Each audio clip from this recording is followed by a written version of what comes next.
Question number first एक बार दोबारा discuss कर देते हैं। एक्सरसाइज 9.3 क्वेश्चन नंबर फर्स्ट दोबारा डिस्कस कर रहे हैं। एक आपके पास इस तरीके से सर्कल है, ओके, और इसमें इन्होंने पॉइंट बनाए हैं आपके पास। यहाँ पर ए है, दिस विल बी बी, और ये आपके पास यहाँ सी है, ठीक है। और यहाँ पे ए डी है, बीचों बीच, हाँ दोबारा करवा रहा है, यहाँ बीचों बीच ओ है, और यहाँ पर ये इस तरीके से टच हुआ है, और ये वाला एंगल जो है ये 30 दिया हुआ है, ये वाला एंगल 60 दिया हुआ है। आप क्या कान में तेल डाल के बैठे हो क्या? सुन ही नहीं रहे मैं क्या कह रहा हूँ आपसे, इसलिए कहता हूँ ध्यान दिया कर। नहीं, पता नहीं कहाँ ही ध्यान है, पता नहीं, तभी तो कह रहा हूँ ध्यान दिया कर। और ए बी सी आपके पास 3 पॉइंट है, आर 3 पॉइंट्स,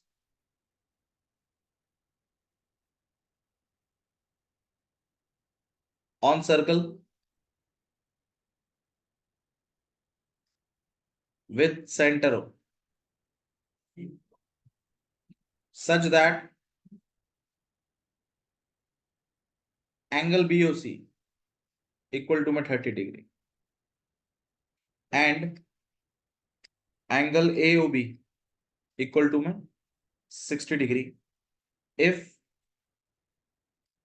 D is, नवीन उसको पानी को ऊपर सॉफ्ट करेगा, if D is a point, if D is a point on the circle other than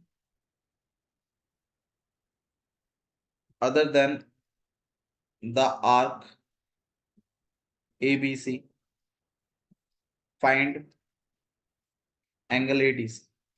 ये है क्वेश्चन, क्वेश्चन समझ लीजिए। एबीसी आपके पास 3 पॉइंट है एक सर्कल के ऊपर, जिसका सेंटर क्या है ओ, इसका सेंटर हो, सच दैट एंगल बीओसी ये जो एंगल है ये कितना है 30, एंगल एओबी कितना है 60। डी आपके पास एक पॉइंट है on the circle other than arc ABC, ABC को छोड़कर डी कोई और पॉइंट है कहीं, एबीसी आर्क पे नहीं है, ठीक है। आपको फाइंड क्या करना है, फाइंड करना है आपको ये वाला एंगल एडीसी, ये वाला एंगल लगा लो। मैंने आपको एक थ्योरम बताई थी कि सेंटर पर बनने वाला एंगल हमेशा क्या होता है, दुगना होता है। इसी सेगमेंट पर कहीं और एंगल बनेगा उसके, मतलब ये वाला एंगल अगर एक्स है तो सेंटर वाला एंगल हमेशा कितना होगा, दुगना होगा। अब आप खुद सोचिए, ये जो आपका एंगल ए ओ सी है, ये कंप्लीट एंगल ये कितना है, 90 है ना, 60 + 30 90। अब आप ये देखो कि ए सी से बन रहा है, एक तो सेंटर पे बन रहा है और एक बाकी की जगह बन रहा है, तो ये वाला इसका क्या होगा, इक्वल, आधा होगा भाई, ये सेंटर वाला डबल है, ये वाला 90 है, तो ये वाला कितना होगा फिर आपके पास 45, ठीक है, समझा है? तो ये वाला एंगल कितना बैठेगा आपके पास 45। ये चीज आपको सीखनी है, ठीक है, लिखे। तो सबसे पहले तो गिवन लिख देते हैं हम।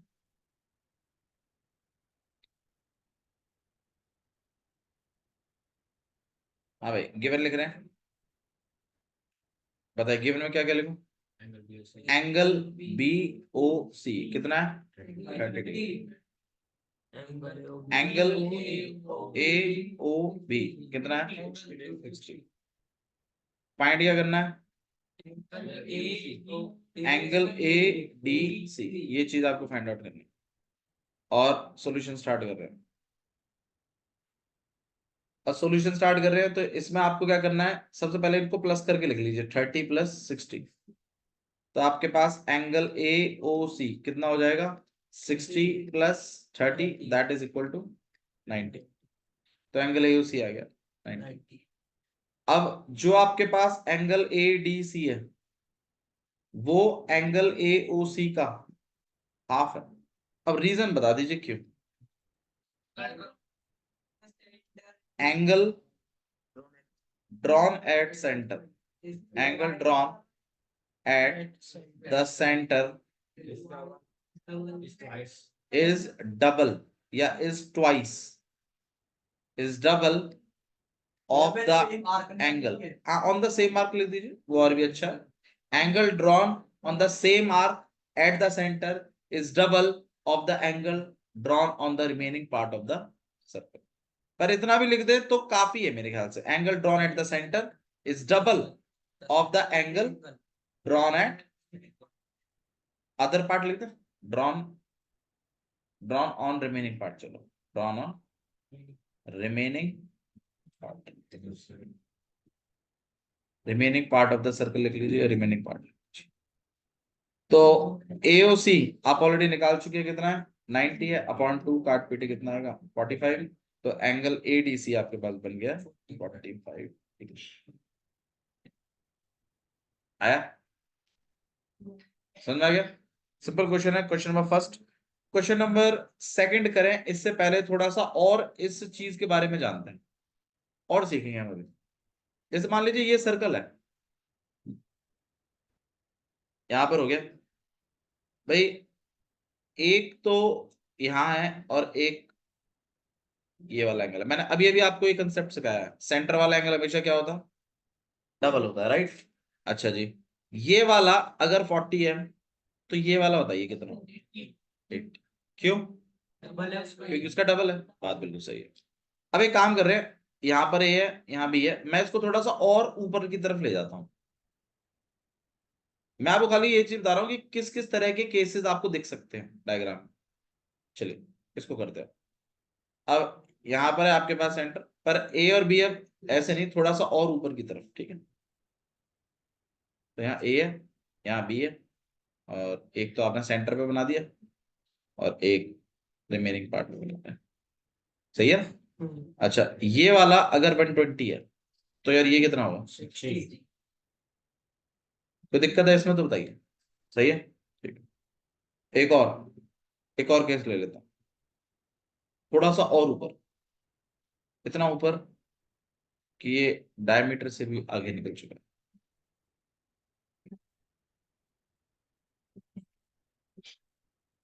ये वाला एंगल अब 200 है,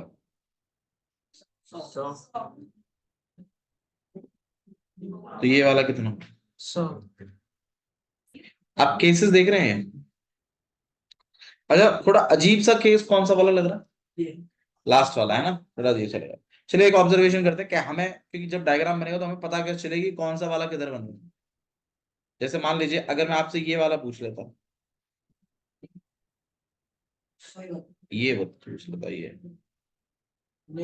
कितना होता, 300 कैसे भैया डबल तो होगा भैया नीचे, जहाँ तो हो जाएगा यार, कौन किसका डबल है वो चीज भी तो नोटिस करनी है 80 होगा 80 भाई।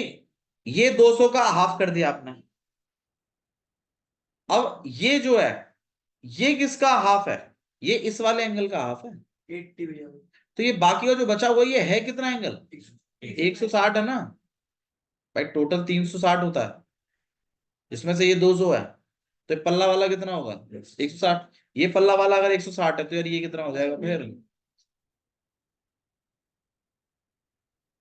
दोबारा देखते हैं, दोबारा गौर करिएगा प्लीज, ठीक है। चीजों को थोड़ा और समझिए तब ज्यादा समझ में आएगा। तो एक काम करते हैं, अभी आपको थोड़ी दिक्कत हो रही है कि मैं थोड़ा सा ना इसको और इजी बना देता हूँ। एक काम करते हैं कि हम ना एक ट्रिक निकाल लेते हैं, ये पता लगाने की कि कौन सा वाला हाफ है, क्योंकि सेंटर पे भी दो एंगल बनते हैं, तो कौन सा वाला किसके हाफ है। जैसे मान लीजिए मैं यहाँ पे एंगल 1, ये वाला एंगल 2, ये वाला एंगल 3, और यहां बना देता हूं एंगल 4। अब कौन किसका हाफ है वो बताओ। एंगल 3 किसके साथ रिलेटेड है, एंगल 3 किसके साथ रिलेटेड है, एंगल, उसका एंगल 4 से कोई लेना देना नहीं, ना एंगल 2 से कोई लेना देना। एंगल 3 जो है उसका रिलेशन किसके साथ है, एंगल 1 के साथ, और सेंटर वाला डबल है, ये वाला डबल है उसके, समझना है? अच्छा, एंगल 2 का लेना देना किसके साथ है? एंगल 4 के साथ। ध्यान रखिएगा एंगल 2 का एंगल 4 से लेना देना, एंगल 1 से नहीं, ना कि एंगल 3 से। तो इनमें ही डबल या हाफ का कंसेप्ट लगेगा। मैं बस ये समझाना चाहता हूँ, एक ट्रिक के थ्रू और समझ लेते हैं। देखो भाई, जो हाफ और डबल वाला जो कंसेप्ट है ना, वो सेंटर वाले एंगल और रिमेनिंग पार्ट वाले एंगल की तरफ लगता है। नॉर्मली आपने कभी पेड़ को अगर ऑब्जर्व किया हो सही से, तो उसके जो फल होते हैं वो हमेशा एक ही तरफ लगते हैं, मतलब डाउनवर्ड, हमेशा क्या होते हैं? डाउनवर्ड। अब मान लीजिए ये वाला अगर है, मैं अब यहाँ पे एंगल्स बना देता हूँ, मतलब ये ट्रिक है, ठीक है, जस्ट इसको कंसेप्ट मानिए। यहाँ पे एंगल 1 है, ये एंगल 2 है, यहाँ एंगल 3 है, और ये एंगल 4 है। अब आप बताइए इस तरफ नीचे की तरफ कौन कौन से एंगल लटके हुए हैं? एंगल 1 और एंगल 3, तो इनमें relation, just a trick to remember the things, ठीक है। अच्छा जी, अपवर्ड, अपवर्ड में कौन कौन से? एंगल 2 और एंगल 4, मतलब एक ही तरफ देखिए। डाउनवर्ड एंड अपवर्ड से कंफ्यूज मत होइए, अब समझ आ गया होगा। ठीक है, मैं देखो हम बॉयज हैं तो हमें तो भाई यही सब बात समझा, ठीक है।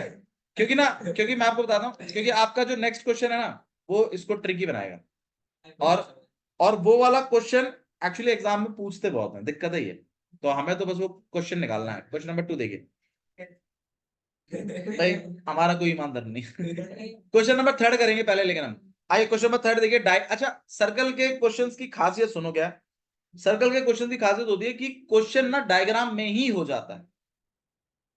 9.2 को छोड़ के बाकी, मतलब एक्चुअली में अगर आप सही से समझो क्वेश्चन को, तो वो डायग्राम में ही हो जाता है। बाकी तो बस लिखना होता है, जैसे उसके नहीं होते थे लाइंस एंड एंगल्स के क्वेश्चंस, लाइंस एंड एंगल्स के भी तो डायग्राम में हो जाते थे, क्वाड्रेटिकल के भी, ठीक है। सेम सर्कल है, जिसको कॉन्फिडेंस है वो डायग्राम में ही कर देगा क्वेश्चन, बाकी तो बस फॉर्मेलिटी है लिखने की। क्वेश्चन नंबर 3 देखिए, मैं आपको लिख के दिखाता हूं।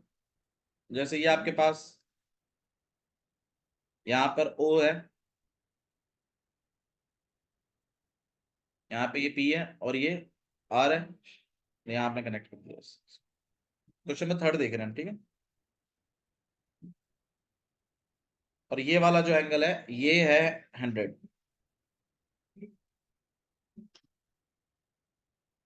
अब आपसे क्वेश्चन क्या पूछा, देखिए angle P Q R equal to 100, where P Q R are points on the circle with center O. Find करना है आपको क्यू ऊपर की तरफ। Find angle O P R, ये वाला एंगल चाहिए, ओ पी आर मतलब ये वाला एंगल मुझे चाहिए। अब आप थोड़ा चीजों को गौर करिए सही से, मुझे एक बात बताओ, ये वाला 100 है, तो सेंटर वाला तो डबल होगा इसके। अब कौन सा वाला डबल होगा? ये वाला एंगल डबल होगा, ये वाला डबल होगा, कौन सा वाला? नीचे वाला, है ना?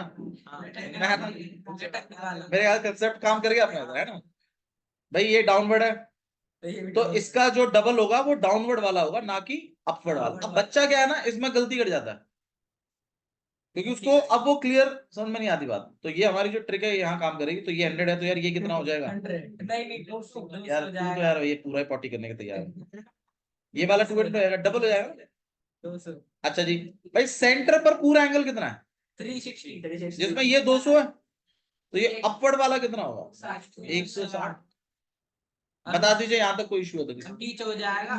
अरे नीचे वाले की बात ही नहीं कर रहे यार, तो पूछा है वो तो देख, ठीक है, नीचे कोई एंगल बनाया थोड़ी है तेरे लिए, ये बाजू वाला पूछा है। अब मुझे एक बात बताओ, क्या ये साइड और ये साइड आपस में इक्वल है? क्यों? दोनों रेडियस हैं, दोनों क्या है? रेडियस। तो ऑब्वियस सी बात है, ये वाला एंगल और ये वाला एंगल भी आपस में कैसे होंगे? मैं इसको एक x मान रहा हूं, तो इसको भी मैं क्या मान रहा हूँ? x। अब आप मुझे बताइए x प्लस 160 किसके बराबर? वजह एंगल सब प्रॉपर्टी, ट्राइंगल है ना। x प्लस x कितना हो गया? 2x। तो यहाँ पर हो जाएगा आपके पास 180 minus 160 and that is 2x, और यहाँ पे 2x इक्वल टू 20। 2 से काट लोगे यहाँ 10, x की वैल्यू कितनी आ गई 10, x 10 है तो आपका ये जो एंगल ये है ना एंगल OPR ये भी कितना हो जाएगा 10। आया समझ में किस तरीके से करना है। आइए अब लिखने का तरीका और देख लेते हैं थोड़ा सा लिखना कैसे। तो मेरे ख्याल से एक तो गिवन लिखिए, फाइंड लिखिए, उसके बाद फिर हम क्वेश्चन अप्रोच करेंगे, ठीक है। और वो नीचे वाले एंगल को पहले निकालेंगे, उसके बाद फिर वो ऊपर वाले एंगल को निकालेंगे। अच्छा एक चीज और समझा दो मुझे इसमें, मुझे हिसाब से आपसे पूछ ही लेता हूँ, इस वाले एंगल का नाम लेना वैसे, ये नीचे वाला जो 200 लिखा है इस एंगल का नाम क्या होगा? इसका नाम होगा रिफ्लेक्स POR। ये 180 से ज्यादा है। POR दोनों है, ध्यान रखिएगा, ये भी POR है, POR ये भी एंगल है POR, देख लीजिए, और ये भी POR ही है POR। लेकिन इस वाले को क्या बुलाएंगे हम? रिफ्लेक्स POR, क्योंकि ये 180 से ज्यादा है, और इसको आप POR बुला सकते हैं। इसकी कोई ट्रिक बताओ। ठीक है, इसको एंगल 1 एंगल 2 बना लीजिए, ट्रिक डन। एक को एंगल 1 बना लीजिए, एक को एंगल 2 हो जाएगा, ठीक है। कोई बात नहीं, कोई बात नहीं।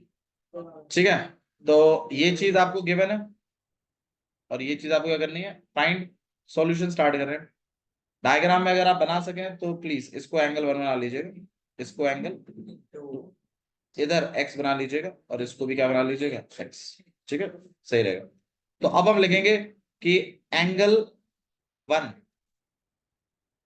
दुगना है किसके? एंगल PQR के। अब रीजन बता दो एंगल यार, एंगल सम प्रॉपर्टी बोल रहा है तो। भाई ये वाला एंगल इसका डबल है, इसका एंगल सम प्रॉपर्टी बता रहा है यार, इसको तो पत्थरों से मारना चाहिए यार। हाँ भाई, रीजन क्या है इसका? एंगल इस तरीके से आप बोलेंगे कोई फायदा नहीं, आपको यहाँ पे मतलब एम्बिग्यूटी क्रिएट मत करिए जानबूझ के। Angle drawn at the centre, confusion, angle drawn at the centre double is double the angle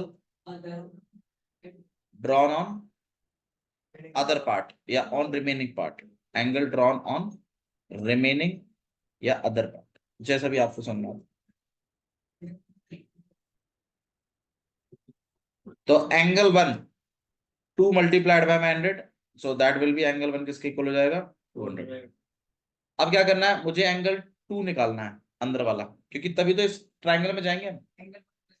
अब एंगल 1 प्लस एंगल 2 किसके इक्वल है? 360। वजह बता दीजिए। कंप्लीट एंगल, भाई पूरा एंगल हो गया ना, कंप्लीट एंगल,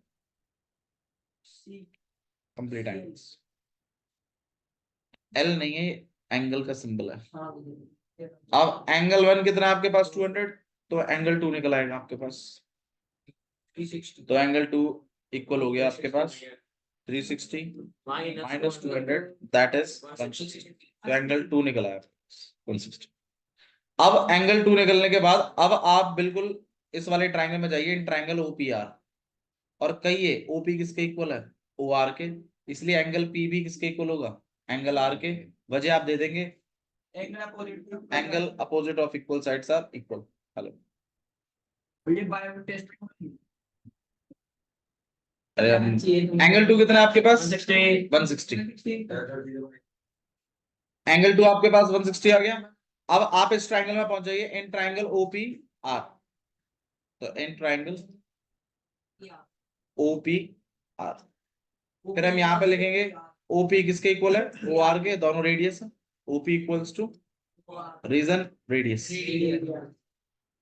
उसके बाद OP का अपोजिट एंगल R, और OR का अपोजिट एंगल P। तो OP का है एंगल R और इक्वल टू में एंगल P, और दोनों को आप किसके इक्वल मान रहे हैं? X के, लेट कर रहे हैं, ठीक है। रीजन आप लिखेंगे यहाँ पर angle opposite of, angle opposite of equal sides are equal. क्या मतलब है इसका शिवम? तो एंगल अपोजिट है, इक्वल है, उनकी साइड इक्वल है। एंगल यही कह रहा था। which are opposite of equal sides, angle जो कि उल्टे हैं, बराबर साइडों, वो हमेशा आपस में कैसे होते हैं? इक्वल। मतलब ये है कि जैसे ये ट्राइंगल है आपके पास, अगर इसकी दो साइडें इक्वल हैं तो इनके उल्टे जो एंगल होंगे ना वो भी आपस में इक्वल होंगे। ये कह रही है थ्योरी कि angles which are opposite of बराबर side, angles which are opposite of बराबर साइड्स आर आल्सो इक्वल। तो इसका मतलब आपका एंगल आर और एंगल पी दोनों आपस में कैसे हो जाएंगे? इक्वल। वजह क्लियर है कि भाई ये वाली साइड इस वाली साइड की क्या है? इक्वल है, तो इसके उल्टे एंगल भी आपस में कैसे होंगे? इक्वल। अब हम यहाँ पे क्या करने वाले हैं कि भाई एंगल 2 प्लस एंगल एक्स या फिर X plus X equal to में 180। और वजह क्लियर है, एंगल सम प्रॉपर्टी। अब यहाँ पे एंगल 2 कितना निकाल लिया था आपने? 160 शायद। और यहाँ पे 2x, यहाँ पे 180। और 2x को आप अकेला कर देंगे, यहाँ 20, 2 से काट लेंगे 10, x की वैल्यू कितनी आ गई? 10। x 10 आते ही आप यहाँ पे लिख देंगे कि भाई आपका एंगल OPR, एंगल OPR कितना है आपके पास? 10 डिग्री बराबर स्क्वायर फीट। आया समझ में? क्लियर? ठीक है, तो इस तरीके से आपको क्वेश्चन करना है। क्वेश्चन नंबर सेकंड देखेंगे भैया। हाँ, ये थर्ड वाला क्या था? इसमें टोटल बाबू आपके पास 12 क्वेश्चन। इसमें चेक सेकंड वाला करवा दिया मैंने? नहीं, मैंने फर्स्ट कराया, थर्ड करा दिया, सेकंड में करा रहा हूँ। a chord of circle is equal to a chord of circle is equal to the radius of the circle. Find the angle subtend. Find the angle subtended by the chord. Subtended by the chord at a point on the minor arc. On the minor arc, and also a point on the major arc, and also a point on major arc. मतलब क्या है वो बताइए पहले। एक cord of circle है, मतलब एक सर्कल बना लेते हैं, और वो जो कॉर्ड है is equal to the radius of the circle. वो किसके इक्वल है? रेडियस पे, रेडियसों के। तो इसका मतलब ये साइड रेडियसों के भी इक्वल है, ऐसा क्वेश्चन में दिया हुआ है कि जो कॉर्ड है वो किसके इक्वल है? Radius of the circle. अरे चेयर सेट करके जाओ, सही से। इस निशांत को बुला के ला। बताओ, यहाँ पर ए है, यहाँ पर बी है।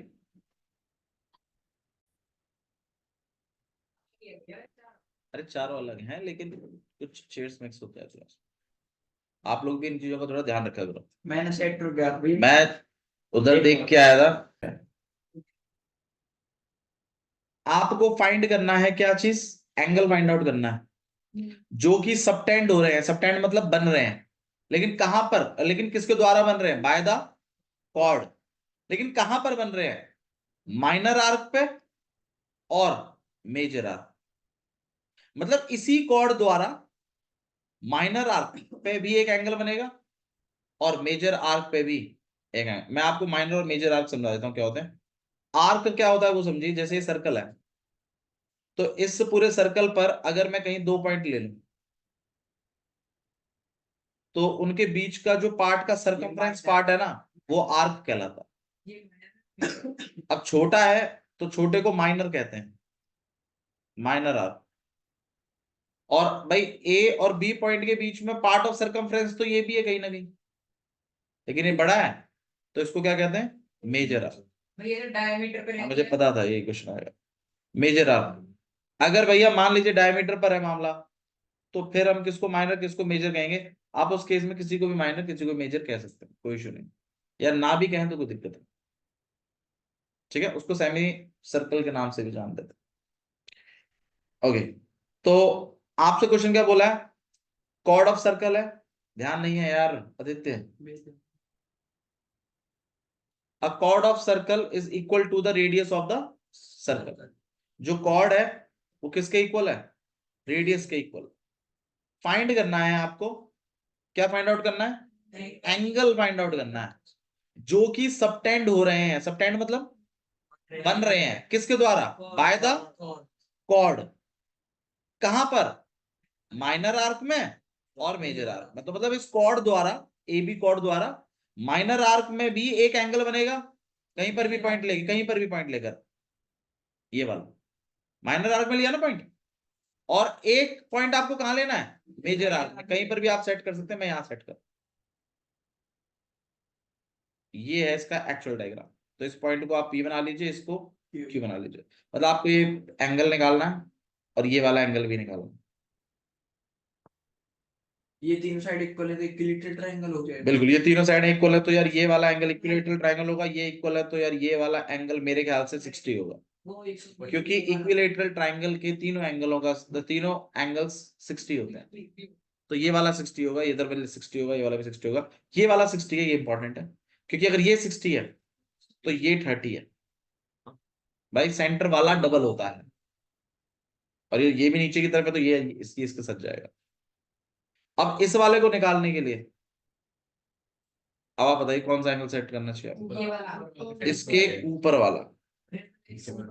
तो मतलब ये 300 आएगा, ये पूरा 360 होता है। अब भाई ये इसके ऊपर की तरफ है तो यार ये वाला एंगल आ जाएगा, ये कितना आ जाएगा?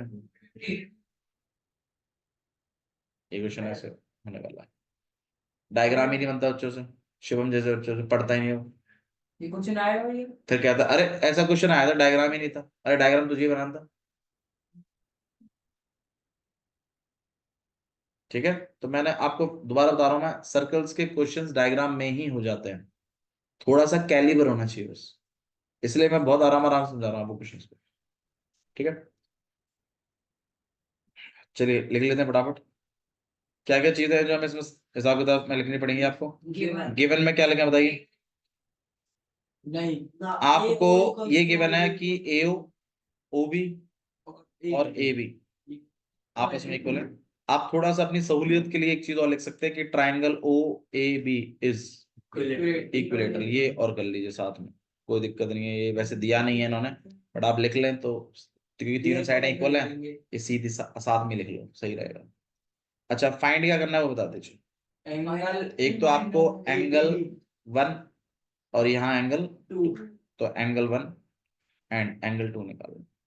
सॉल्यूशन जब करेंगे हम शुरू, तो उसमें मेरे ख्याल से एक तो आप एंगल, मतलब इसको एंगल 3 और इसके ऊपर वाले को एंगल 4 नाम ले लेते, क्योंकि हम इनको यूज करेंगे।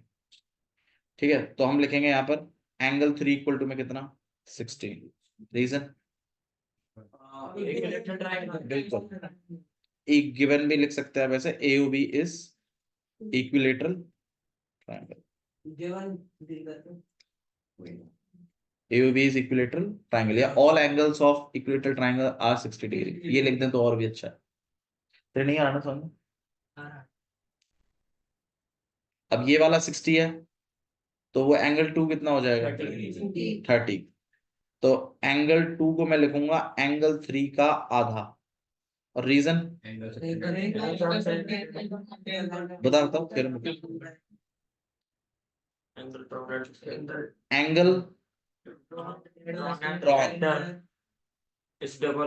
At the centre. भाई देखो स्टेटमेंट्स को ना डायरेक्ट याद करें, angle drawn at the centre, ये तो एक साथ जाएगा। Angle drawn at the centre is double. ठीक है, इस बात को एक साथ याद करिए, angle drawn at the centre is double angle drawn at remaining part. बस इतना लिख दीजिए, इतना तो लिख दीजिए, angle drawn at centre is double, is double. ठीक है, एंगल ड्रॉन,